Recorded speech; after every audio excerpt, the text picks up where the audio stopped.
A technician working in the field has to set up a temporary workstation, tie into a building ground, and wear a wrist strap. It isn't enough just to touch the power supply because every move he makes will generate new charges. And of course he should never set parts on the carpet or near plastics.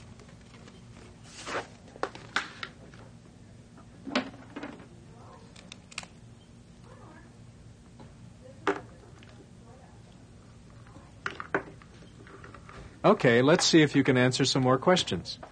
Watch this scene and see if you can spot anything wrong. Hi, Dave. Can I borrow this tool for a second? Sure, go ahead. Thanks.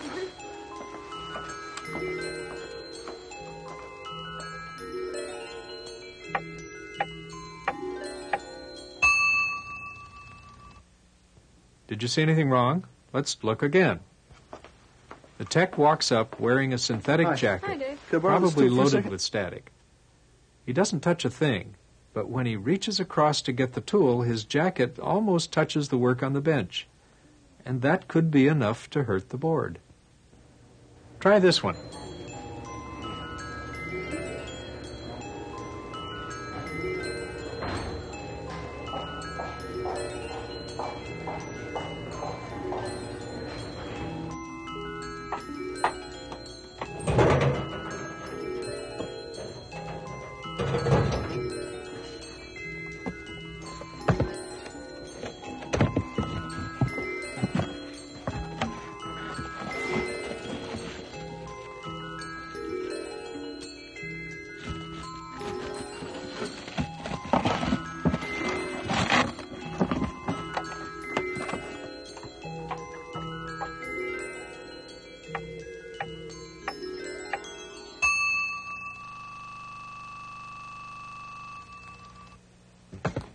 Is anything wrong?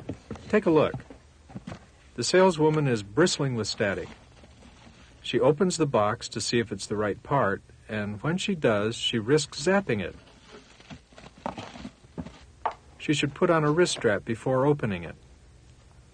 Incidentally, if the part comes in a box like this, be sure to store it and ship it in the same box. Here's another one.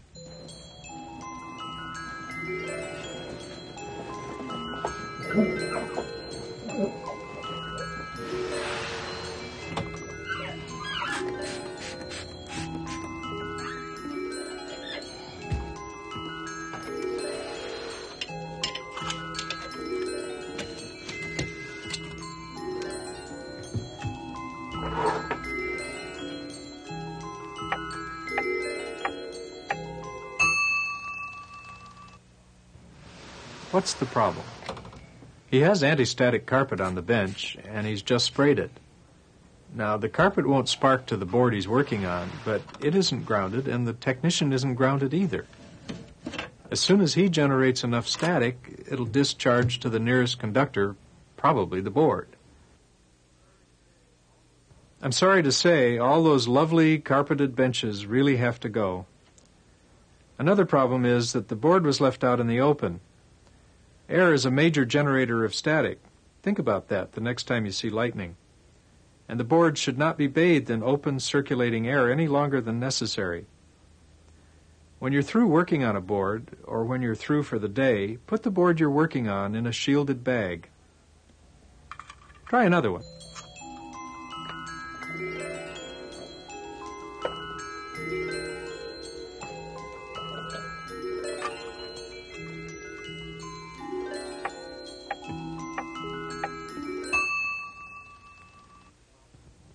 Did you see the problem?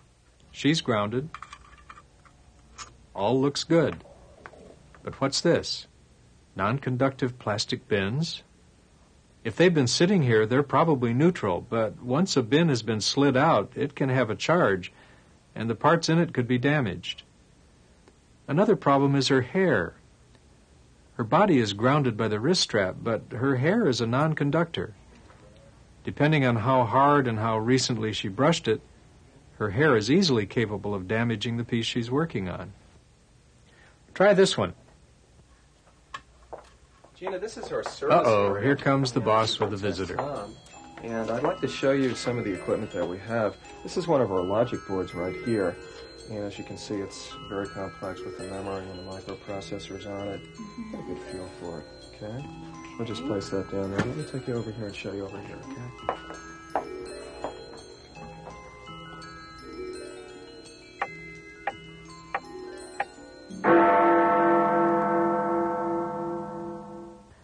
It's easy to see what was wrong, but not so easy to know what to do.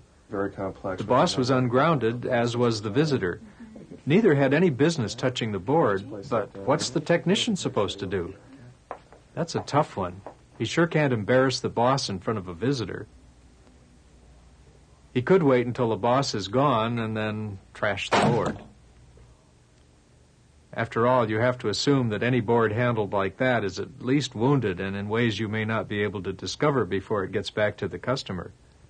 Realistically, you can't discard a board that passes functional tests, but at least the board should be retested and burned in again. Now, let's take a quick look at some of the things we'll have to do to protect our boards from ESD damage.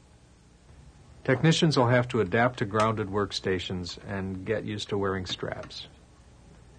The salespeople, the clerks, even the boss will have to resist any temptation to touch a board unless they've grounded themselves first. On-site service technicians will have to take the same precautions the mainframe people take, or risk being tossed out by the informed customer.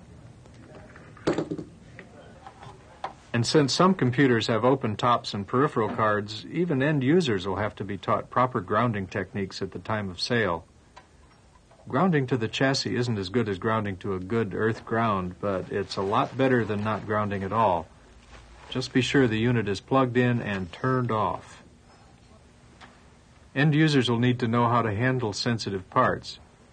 In fact, we want to educate the end user to look for proper grounding procedures when he selects a service center. Hi, here's the board that I called you about. Thank you very much. Thank you. Because when the customer brings in a card for repair, he should know that if it's not protected, he himself may have damaged it. We'll do what we can.